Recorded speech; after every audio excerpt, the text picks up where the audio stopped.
Uma das coisas mais malucas que eu fiz foi escolher falar primeiro entre os livros do Desafio de Helena Ferrante sobre O Paixão Segundo GH, da Clarice Lispector.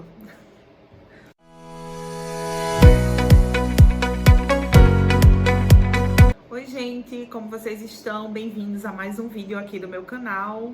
Eu sou Suzana Veiga e hoje eu vou falar um pouquinho sobre o primeiro livro do Desafio Helena Ferrante, Desafio de ler os 40 livros indicados por Helena Ferrante como os melhores livros já escritos, né, de acordo com a percepção dela. E o livro escolhido foi O Paixão Segundo GH, que eu terminei há alguns dias. Eu não me considero uma leitora da Clarice Lispector, porque mesmo tendo lido na escola alguns dos contos e das crônicas que a Clarice escreveu, eu não acredito que nada tenha me marcado de forma muito contundente, tanto é que eu demorei muito tempo para ler ela novamente, né, para me aproximar da escrita dela novamente, tendo feito isso só agora. Então, ano passado eu iniciei esse livro, A Paixão Segundo GH, que foi um presente, inclusive esse livro foi um presente da minha amiga Felu. Eu comprei também o ano passado o livro Água Viva, porque era um livro que eu queria muito ler da Clarice. Ele é um livro curto, eu comecei a ler o Água Viva, né? Acho que li até a metade, só que enquanto eu estava lendo o Água Viva, eu sentia que eu não tinha os predicados necessários para entender aquela leitura. E isso mudou quando eu peguei o livro, quando eu terminei o livro A Paixão Segundo GH, e eu falei, agora eu posso voltar para Água Viva, porque eu sinto que eu entendi a perspectiva de escrita da Lispector, tá? Eu vou tentar fazer uma definição disso, mas eu não acredito que seja algo muito fácil de falar. Eu só sei que, para mim, enquanto leitora, eu acho que eu compreendi o universo de escrita dela, né? De onde parte essa escrita. E exatamente por isso eu me senti apta para voltar para Água Viva e fazer essa leitura, né? Então eu vou falar para vocês um pouco da minha experiência de fazer essa leitura. E aí eu vou falar onde a minha vida se cruza com a de Clarice, né? Como vocês sabem, eu sou de Pernambuco, de Recife, tá? E eu trabalhei durante 5 anos no Museu Sinagoga Carraus do Israel, que é uma instituição que abrigava o Museu Carraus do Israel, o Museu Sinagoga, já que é a sinagoga mais antiga do continente americano. E também esse museu, esse espaço, na verdade, esse centro cultural, ele abrigava o Arquivo Histórico Judaico de Pernambuco, que foi uma instituição que eu trabalhei enquanto pesquisadora, né? Minha dissertação de mestrado, ela foi construída lá dentro.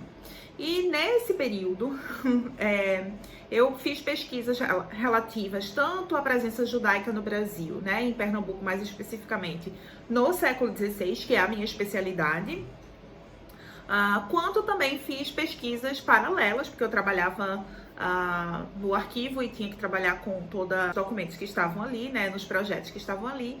E eu fiz pesquisa e apoio de pesquisa também da comunidade judaica de Recife do século XX, a qual a Clarice Lispector pertenceu, né? Então, acredito que a maioria de vocês já conhecem a história da Clarice Lispector, né? Mas ela viveu em Recife ali entre a primeira infância, vamos dizer uns 3, 4 anos, até os 14 anos. Viveu cerca de 10 anos no Recife. A família dela morou, né, na comunidade judaica de Recife, até ela se mudar para o Rio de Janeiro quando ela tinha 14 anos, junto com o pai e as irmãs, tá? Inclusive, essa é a casa que a Clarice Lispector viveu, no bairro da Boa Vista, e que hoje está com um projeto de se transformar num centro cultural ou num museu que conte um pouco da história da Clarice ali em Recife, né? E um fato interessante é que, como vocês já devem saber, um dos principais biógrafos da Clarice é um autor judeu chamado Benjamin Moser, que é esse aqui. E o Benjamin Moser, ele fez parte das pesquisas dele para a biografia da Clarice no Arquivo Histórico Judaico de Pernambuco. Vou até mostrar o prédio do arquivo para vocês, né? Que é o prédio da sinagoga também. E ele fez enquanto eu estava trabalhando na sinagoga, né? Então eu estava lá no grupinho que recebeu o Benjamin Moser, que apresentou o arquivo para ele também. Mas as pesquisas mais próximas dele, obviamente eu não era ninguém naquela época, era só uma estudante. E ele foi conduzido mais pela minha chefe no período, por 2 das minhas diretoras, que é a Tânia Neumann-Kaufmann e a Berta Schwartz, que foram as duas que conduziram mais o Moser na estadia dele de Recife, enquanto ele pesquisava sobre a vida da Clarice, tá? Então essa é a biografia, que eu estou louca para comprar e ler, inclusive. E eu queria dizer para vocês também que essa semana eu fui nos Correios levar algumas encomendas, né? Porque não sei se vocês sabem, mas eu tenho um projeto que eu vou deixar aqui do Apoia-se, que é um projeto de curadoria de literatura feminina, né? De literatura mulheril, como eu chamo. E nessa curadoria eu envio uma vez por mês para as pessoas que estão inscritas um livro de uma autora mulher de vários lugares do mundo, com diversos temas, maternidade, né? Diversos temas ligados à condição feminina. E você recebe um livro e algumas artes relativas a esse livro, tá? Bom, mas continuando, eu fui levar esses pacotes nos Correios e eu passei por uma das livrarias que são aqui em Porto Alegre, que são algumas das livrarias que eu costumo frequentar, que é a Paralelo 30. E para carregar o celular, na verdade, né? Então foi uma coisa do acaso. Eu estava carregando meu celular para pedir um Uber e eu decidi, enquanto o celular carregava, ir dar uma olhadinha nos livros. E achei esse livro, que eu não conhecia, que é da Hélène Cixous, né? Uma teórica francesa. Na verdade, ela é uma teórica argelina que viveu na França a maior parte do tempo. E eu não sabia, né, que ela tinha sido uma das maiores propagadoras da obra da Lispector, e que ela tem esse ensaio, que é um ensaio também muito interessante, né, chamado A Hora de Clarice Lispector, onde ela fala em fluxo de consciência também, né, que é uma estratégia da própria escrita da Clarice, né, esse fluxo de consciência, e onde esse curso fala do encontro dela com a Clarice de uma forma muito interessante. Esse curso também é uma judia, né? Ela é de origem argelina, a família dela vem ali daquela região. E é muito interessante porque são duas mulheres de origem judaica, né? E a Cixous conta como foi o encontro dela com a Clarice também, né? O encontro dela não com a Clarice pessoa, mas com a escrita, com a obra da Clarice, e como isso transformou a vida dela para sempre, né? É um ensaio bastante curto, acho que tem 134 páginas, ou 137, e foi uma leitura muito interessante que me abriu diversas perspectivas também sobre a obra que eu tinha lido da Clarice, e ela traz perspectivas sobre algumas outras obras também, né? É um ensaio que não segue o fluxo normal de escrita, mas que para quem gosta da escrita da Clarice, ele é bem filosófico e psicanalítico também, né? Porque a Cixous, ela é inclusive foi amiga pessoal do Lacan, né? Então ela tem essa pegada psicanalista que muita gente consegue ver também na obra da Clarice, né? Como a psicanálise não é um grande interesse meu, isso é uma questão que eu vou deixar, né, de lado na obra dela por querer mesmo, né? Nada contra, tá? Na verdade, eu tenho muita coisa contra a psicanálise, mas algumas outras pessoas que abordam a psicanálise de uma forma menos falocêntrica têm me convencido de que tem bastante coisas interessantes, né? Inclusive a Felu é uma dessas, mas a Camila Aves também, minha amiga, que faz mentoria comigo, que faz parte do clube de teoria feminista, tem trazido umas perspectivas bastante interessantes. Acho que a Bia Portugal também já falou assim sobre algumas perspectivas da análise, né, da psicanálise, que não são tão macho-centradas, e eu estou sempre aberta a ver essas novas perspectivas, né? Porém, para falar sobre a minha experiência de leitura com esse livro, eu não vou abordar psicanálise, tá? Eu vou abordar principalmente a questão judaica que eu observo dentro desse livro, né? Enquanto eu estava lendo, eu estava pensando, cara, tem muito dessa perspectiva judaica que a Clarice traz para cá, né? Mas é uma interpretação, assim, de existência, né? Da questão do ser na obra dessa mulher, que é muito própria. É como se ela pegasse, principalmente o misticismo judaico, né, e a Haskalah judaica, que eu vou falar para vocês o que é, e ela se apropriasse, ela desse uma perspectiva e uma visão completamente inovadora, né? Eu acho que a escrita da Clarice, ela é muito futurística, né? Então a gente está vendo agora o afrofuturismo, o futurismo indígena, o futurismo de tudo, né? Ficção especulativa. E a Clarice, ela faz um futurismo de escrita de alma, né? E isso é... Gente, assim, eu sei que muitas pessoas vão pensar, nossa, tá achando que tá inventando a roda, né? Não tô, mas eu tô descobrindo a escrita dessa mulher agora, tá? E sem influências externas, porque eu não li gente falando sobre Clarice, eu não li... Então, é uma experiência minha. Então, é disso que eu tô falando, né? Quando eu li essa mulher, eu falei, essa mulher tá com o olho lá na frente. Ela é muito aquela mulher monstro, sabe? Que eu falei no vídeo anterior. Porque ela tá com o pé no futuro, tá? Mesmo pra agora, mesmo que ela não esteja viva e que eu esteja lendo o que ela escreveu em 2024, mas ainda assim ela tá muito adiante de mim, né? E aí, deixa eu explicar pra vocês algumas dessas questões que eu acho que eu enxergo na obra dela, né? A Haskalah, ela é um movimento que ficou conhecido no popular como o iluminismo judaico, né?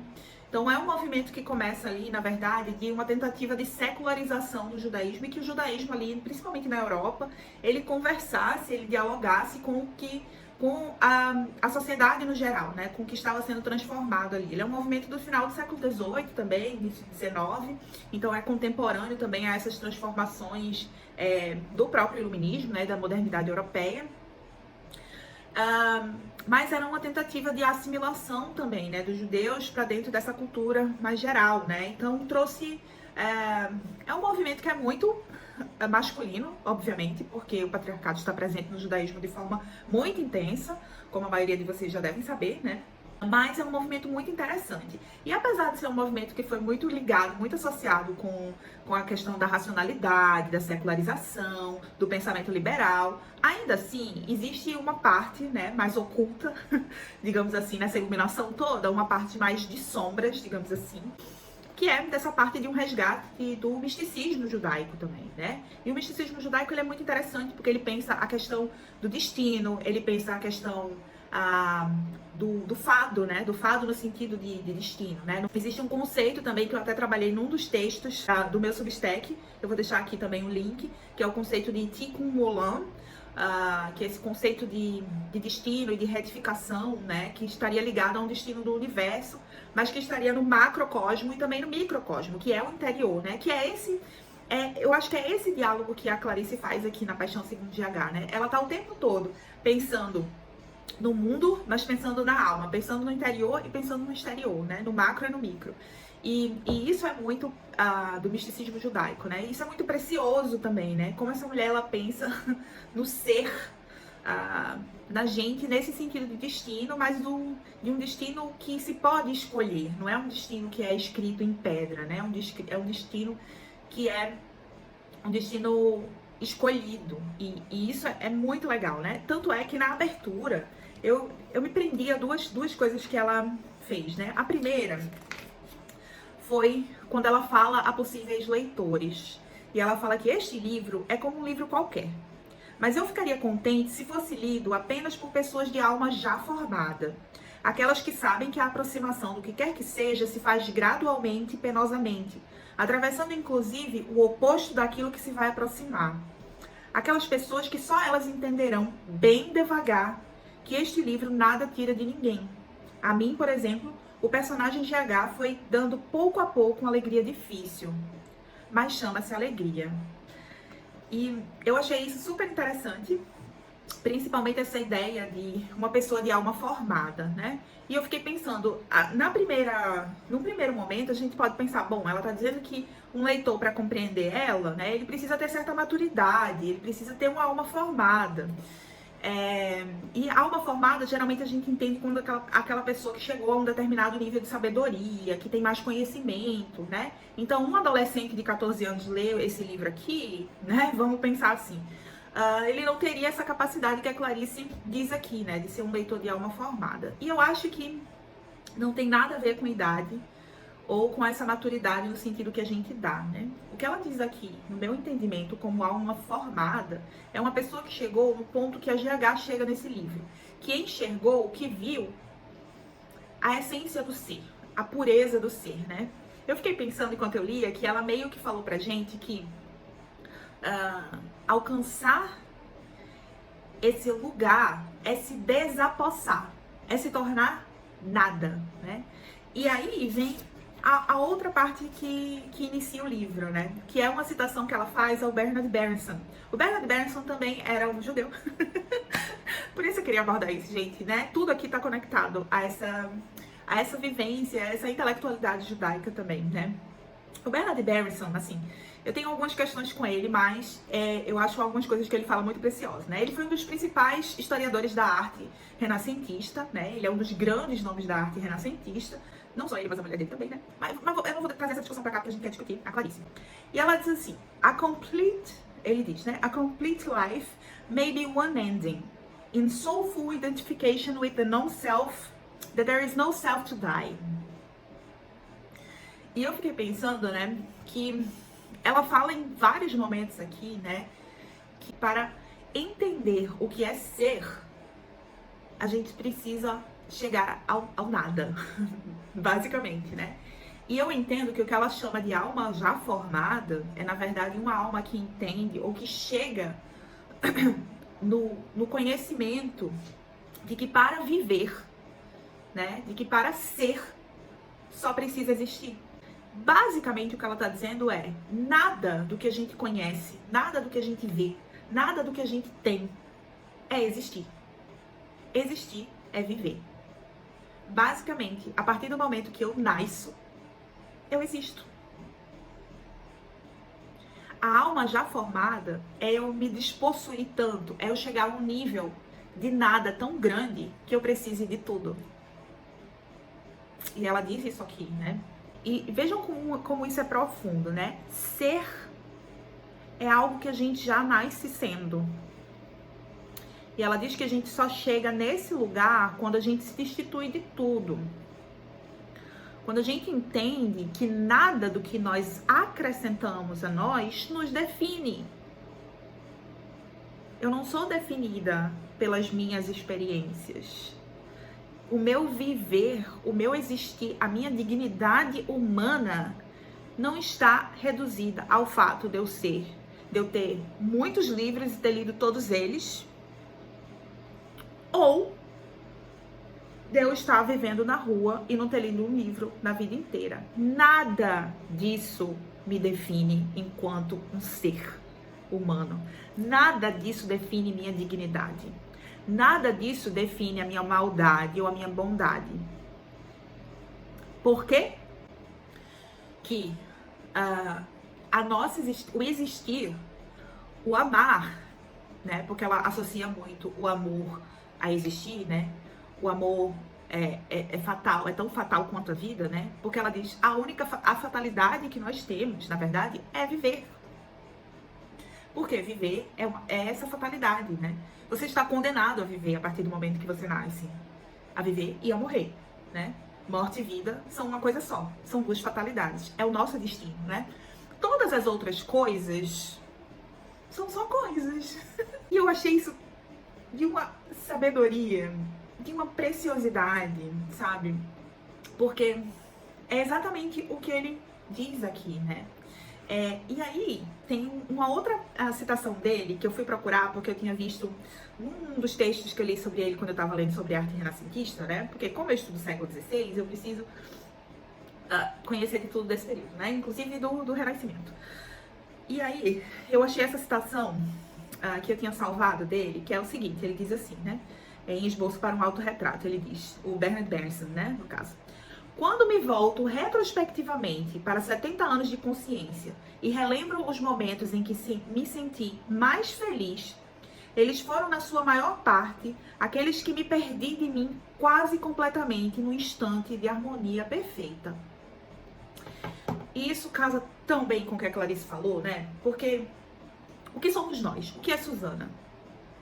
Suzana é o acumulado de livros que eu tenho, são as experiências que eu vivi. Eu tenho 36 anos, né? Em 36 anos, eu vivi tantas coisas, eu aprendi tantas coisas, né? E isso eu acreditaria que é o eu que eu formei, é o meu eu formado, né? E o Bernard Berenson fala aqui que os momentos em que ele se sentiu mais feliz foi quando ele se perdeu de si. Foi quando ele abre mão de tudo isso que faz o que ele ser, o que ele é, e ele se perde de si, como ela se perdeu aqui de si. E ela diz que nesse momento, né, ela não compreende muito o que viu, né, como basicamente eu tô falando aqui, mas não compreendi completamente, porque é uma nova linguagem que ela tá falando, né?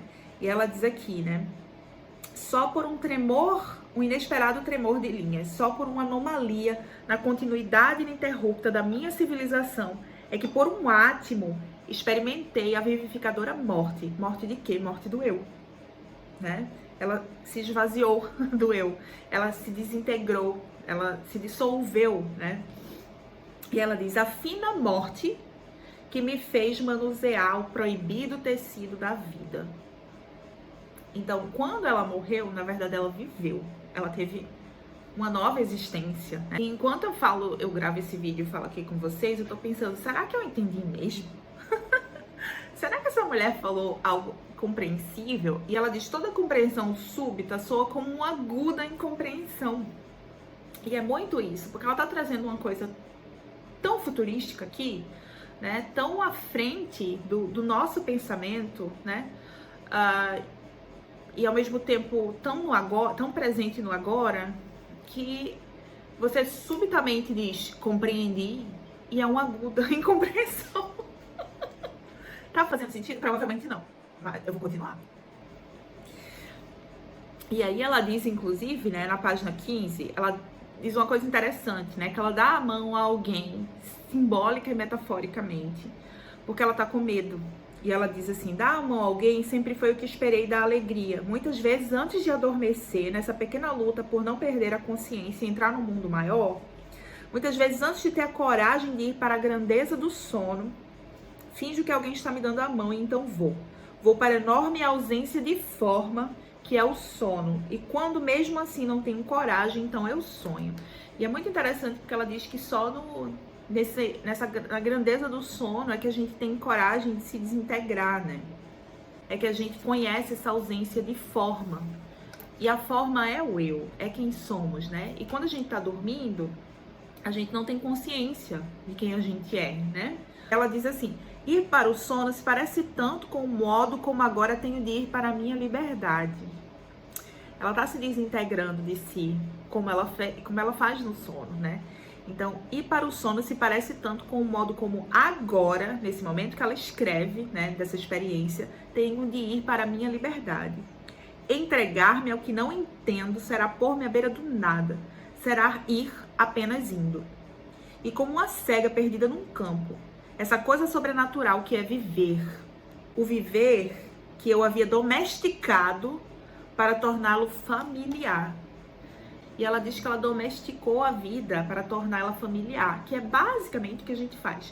Se a gente chega na essência, né, que é o que ela está dizendo, quando você chega na essência, na verdade, você se destitui de tudo.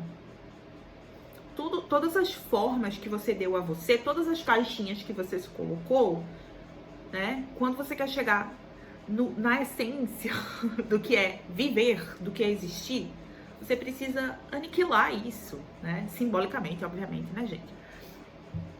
Porque aí você vai compreender, né, que viver é só ir.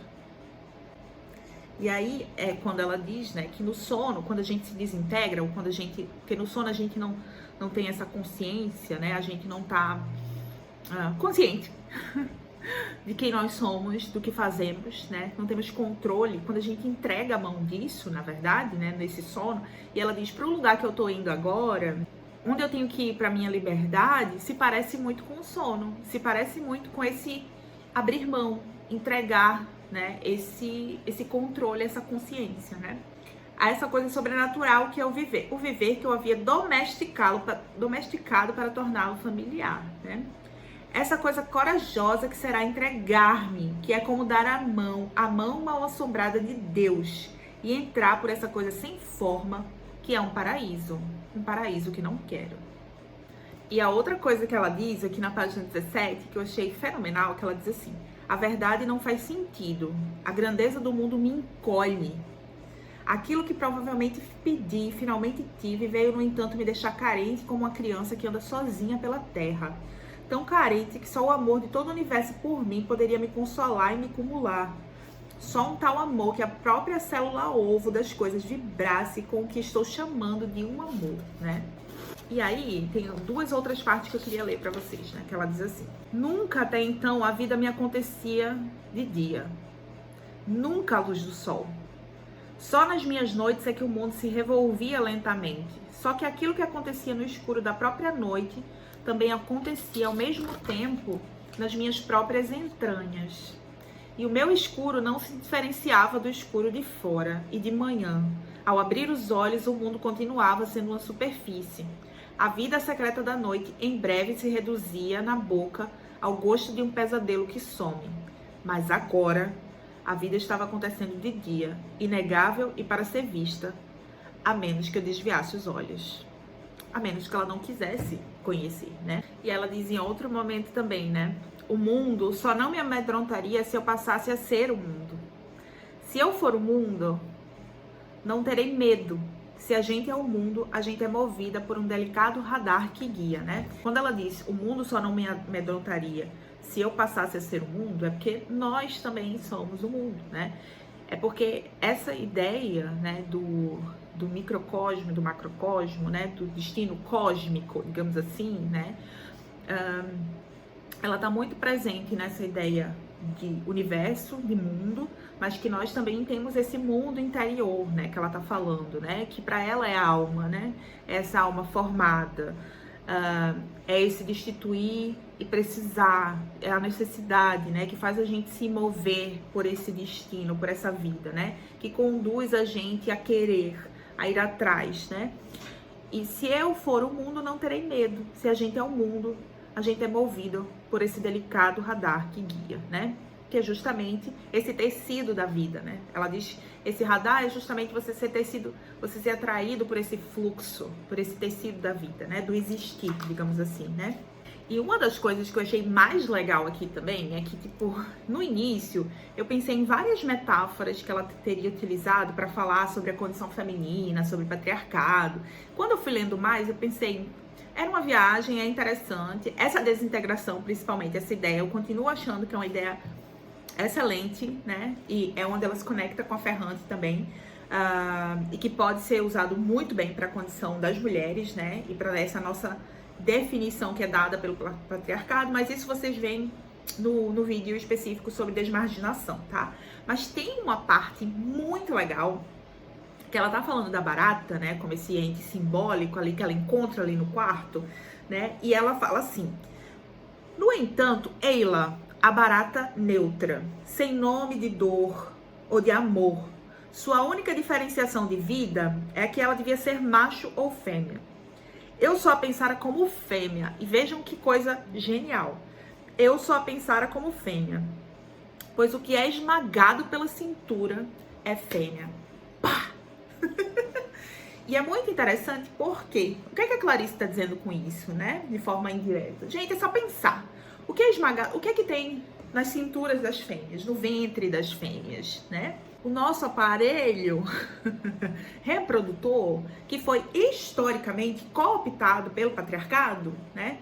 E foi o instrumento para que nós fôssemos esmagadas pela cintura, né? Então, eu acho que a Clarice, ela foi tão genial aqui nessa página 91, né? No entanto, Eila, a barata neutra, sem nome de dor de amor, sua única diferenciação de vida é que ela devia ser macho ou fêmea. Eu só a pensara como fêmea. Pois o que é esmagado pela cintura é fêmea. Pá! Olha, definiu aqui, né?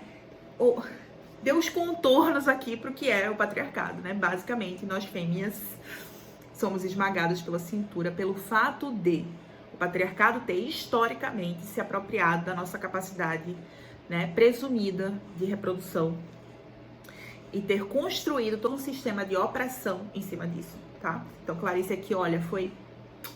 Porque ela diz que chegar a esse âmago de se destituir de tudo e de entender que tudo o que nos move, né, pela vida, pelo tecido da vida, pelo tecido do existir, depois que nós nascemos, é, na verdade, chegar a essa essência de que nós não somos maus, nem bons, nem isso ou aquilo. Na verdade, não existe isso, na essência do ser, né? Nós só nascemos, só existe a vida. A vida só existe a vida e a necessidade. Porque a necessidade é o que nos marca, porque a necessidade é o que nos faz nos mover no fluxo da vida, né? Mas a bondade, a maldade, a beleza, a feiura, ela diz, tudo isso é construção. E nada disso nos define. E nada disso define. E isso é tão genial, porque a partir disso, a gente iguala todos os seres humanos na Terra. No fim de tudo, para a gente entender, para a gente completar a nossa alma, a realização da gente, né? A realização dessa existência, os momentos de maior felicidade, na verdade, é quando a gente entende que ser está muito além de qualquer coisa que nós tenhamos, seja no plano simbólico, intelectual, físico. E isso é extremamente libertador também, né? Mas ao mesmo tempo ela diz, né? Quando a gente chega nessa realização também, a gente abre espaço para precisar cada vez mais, né? Porque seguir por esse fluxo é também a necessidade, né? Então, eu entender que o momento de maior felicidade e realização é eu saber que eu não sou nada, que o meu eu não é nada, que eu sou digno de viver só porque eu existo, só porque eu nasci. E isso é a minha interpretação, tá? Mas essa mesma realização leva ao lugar da necessidade. E ela diz, quem muito pede, muito será dado. É tão bíblico isso, né? Mas ela fala que essa realização faz com que a gente também se esvazie e queira cada vez mais, né? E ela diz, para ter nossa alma formada, a gente precisa estar sempre voltando a esse estágio. Gente, isso parece uma completa loucura, eu entendo. Mas a própria Clarice disse que a loucura, ela é a vizinha da mais cruel sensatez. Tá, e aí só pra terminar, tem uma parte que ela fala assim: agora preciso da tua mão, não para que eu não tenha medo, mas para que tu não tenhas medo. Sei que acreditar em tudo isso será no começo a tua grande solidão. Mas chegará um instante em que me darás a mão, não mais por solidão, mas como eu agora, por amor.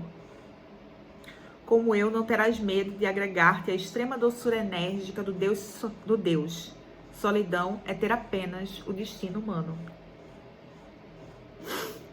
Solidão é não precisar. Não precisar deixa um homem muito só, todo só. Precisar não isola a pessoa. A coisa precisa da coisa. Basta ver o pinto andando para ver que seu destino será aquilo que a carência fizer dele.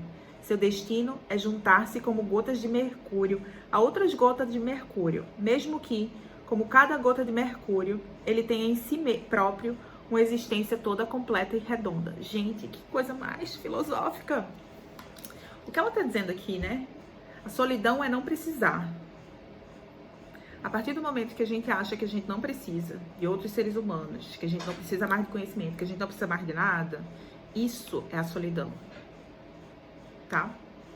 E isso vem em vários níveis que a gente nem conhece, né? Não é só aquele mais óbvio, é aquele que tá mais dentro, né? Não precisar deixa um homem só, todo só. Precisar não isola a pessoa. A coisa precisa da coisa. E ela diz, basta ver um pinto andando para ver que seu destino será aquilo que a carência fizer dele. O que é a carência? A carência é precisar, né? Quando a gente nasce, né, ela diz, o nosso percurso de vida, na verdade, é um percurso de carência. Nós estamos o tempo todo precisando, como eu disse, né? O bebê precisa do leite da mãe, depois precisa que o adulto o socialize, né? Precisa da linguagem, precisa dos símbolos. Então, e é por aí que a gente vai... A carência, né? O pinto andando, seu destino será aquilo que a carência fizer dele. Seu destino será se juntar como as gotas do mercúrio se juntam a outras gotas de mercúrio. Assim mesmo os seres humanos se juntam uns aos outros para ter um destino coletivo também, né? Mas ela diz, embora, né, como cada gota de mercúrio, mesmo que, como cada gota de mercúrio, ele tem em si próprio uma existência toda completa e redonda. Nós temos, né, esse destino do tamanho essa carência do tamanho do mundo, né? Essa existência do tamanho do universo que nos junta coletivamente a outros seres humanos dos quais nós precisamos para sobreviver, para subsistir, para existir, mas ao mesmo tempo nós temos essa existência toda própria e redonda dentro de nós mesmos, né? Então ela tá sempre nesse diálogo entre macrocosmo e microcosmo, né? Ah, meu amor, não tenhas medo da carência. Ela é o nosso destino maior. O amor é tão mais fatal do que eu havia pensado. O amor é tão inerente quanto a própria carência. E nós somos garantidos por uma necessidade que se renovará continuamente. O amor já está sempre. Falta apenas o golpe da graça, que se chama paixão. E eu lembrei muito da física aristotélica, né, gente? Porque a física aristotélica, ela diz que nós estamos sendo, que o nosso destino, na verdade, que o fado, né? Ela é esse lugar para onde a gente está sendo atraído, né? Então, não é que a gente não tenha escolhas, não é que a gente seja impotente diante desse destino, seja da humanidade, seja nosso. Mas ele fala que tudo na Terra, no universo, né, se atrai para o lugar onde ele vai sentir um senso de pertencimento, né? E óbvio que muita gente reduziu isso a coisa do amor verdadeiro, alma gêmea, lá, né? Mas a gente tá falando de outras coisas aqui, né? E ela fala o seguinte, na página 124. O mistério do destino humano é que somos fatais, mas temos a liberdade de cumprir ou não o nosso fatal. De nós depende realizarmos o nosso destino fatal, enquanto que os seres inumanos, como a barata, realizam o próprio ciclo completo sem nunca errar, porque elas não escolhem. Mas de mim depende eu vir livremente a ser o que fatalmente sou. Sou dona da minha fatalidade, e se eu decidir não cumpri-la, ficarei fora da minha natureza, especificamente viva. Mas se eu cumprir meu núcleo neutro e vivo, então dentro de minha espécie estarei sendo especificamente humana. E ela continua, ser humano não deveria ser um ideal para o homem que é fatalmente humano. Ser humano tem que ser um modo como eu, coisa viva, obedecendo por liberdade ao caminho do que é vivo, sou humana. E não preciso cuidar sequer de minha alma, ela cuidará fatalmente de mim. E não tenho que fazer para mim mesma uma alma. Tenho apenas que escolher viver. Somos livres e este é o inferno. Entende? Então, assim, não é que nós estamos escolhendo ser seres humanos. Nada pode tirar nossa humanidade, porque nós já somos. O nosso destino fatal é ser humano. Nós somos fatalmente humanos. Porque nós nascemos humanos, né? E ela diz, é tão mais fácil para uma barata ser uma barata e cumprir com o seu ciclo, porque ela não escolhe, ela não pensa, né? E nós é que temos essa dificuldade, nós é que queremos nos tornar mais humanos, quando na verdade nós somos.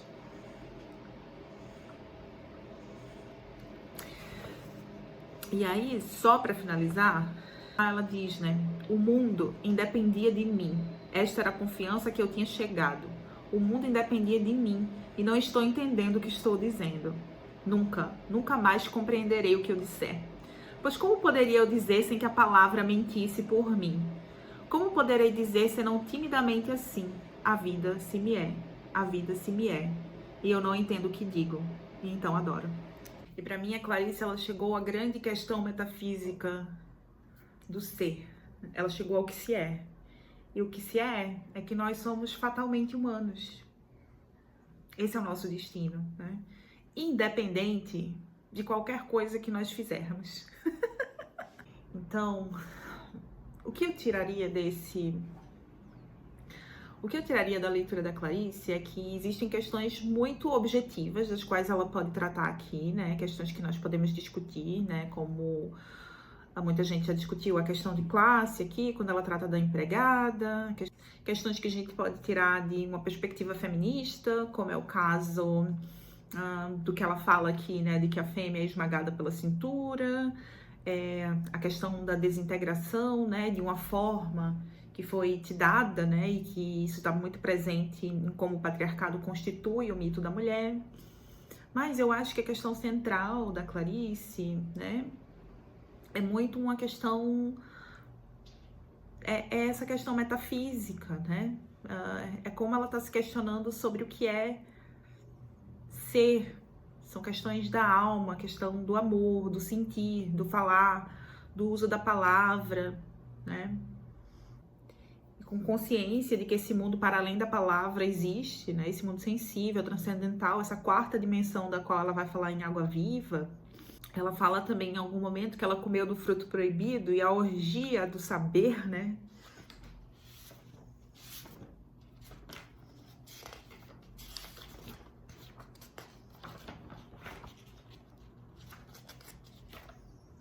E a orgia do saber não a matou, né? Basicamente ela diz, mulheres, comam o fruto do conhecimento do bem e do mal, isso não vai matar ninguém. Então eu acho que essas questões, né, que são transcendentais, mas que são corporificadas, porque a Clarice fala o tempo todo, né, que ela tá em contato com essa quarta dimensão, com esse universo, com esse macrocosmos, né, com esse mundo, e ao mesmo tempo com o mundo interno, né? Então, ela se corporifica enquanto transcende. Não existe uma divisão entre corpo e espírito. Isso é muito judaico também, né? Porque na perspectiva mística judaica, corpo e espírito é uma perspectiva menos patriarcal, digamos assim, do judaísmo mais místico. Não existe essa divisão entre corpo e alma, é uma coisa só, né? Então ela se corporifica enquanto transcende, e isso é muito precioso, né? Especificamente para nós mulheres, pós-pensamento patriarcal que divide mundo sensível e mundo material, né? Então, para ela não existe essa divisão. Nós estamos em contato com o mundo sensível enquanto estamos dentro do corpo, né? E isso é ouro, né? Então, gente, foi basicamente isso. Eu queria dizer que foi uma experiência muito transcendental, muito transcendente e imanente para mim, porque eu sentia a escrita da Clarice no corpo enquanto experimentava ela com a alma, né? Então, ela me abriu muitas possibilidades e me deixou com a cabeça vazia. Porque ao mesmo tempo que eu achava que compreendia, enquanto eu gravo esse vídeo pra vocês, eu acho que eu entendi, eu ao mesmo tempo tô achando que eu não compreendi nada. Então, o que ela fala aqui, né, que a súbita compreensão é uma aguda incompreensão, eu estou me sentindo exatamente assim nesse momento. E eu tô sentindo que esse vídeo é exatamente isso. Então, mas eu acho que Clarice é isso. Eu estou terrivelmente apaixonada, profundamente apaixonada por ela, pela forma que ela escreve, pelas sinapses que ela causou em mim, né? Então, eu li esse ensaio da Cicu sobre ela, eu tô louca pra o Amazon Day chegar pra eu comprar a biografia que o Benjamin Mosé escreveu sobre ela. Eu tô lendo Água Viva e quero ler toda a obra dela, né? Porque eu acho que é uma obra imortal, né? E eu acho que cada vez que a gente lê em diversos momentos da vida, a gente vai ter outras percepções sobre isso, né? E vou dizer pra vocês que o próximo livro do Desafio Ferrante é um livro que eu já li. Então eu só vou reler as minhas marcações dele, né? E talvez eu releia, mas talvez eu só leia as minhas marcações da época. O que eu já escrevi sobre ele, porque eu costumo escrever sobre os livros que eu leio, mesmo que seja pra mim mesma. E vou trazer ele pra falar aqui, né, no próximo vídeo, que é o Pessoas Normais, da Sally Rooney. Então é isso, gente. Eu espero que vocês gostem desse vídeo, que vocês curtam, comentem, compartilhem. E até o próximo!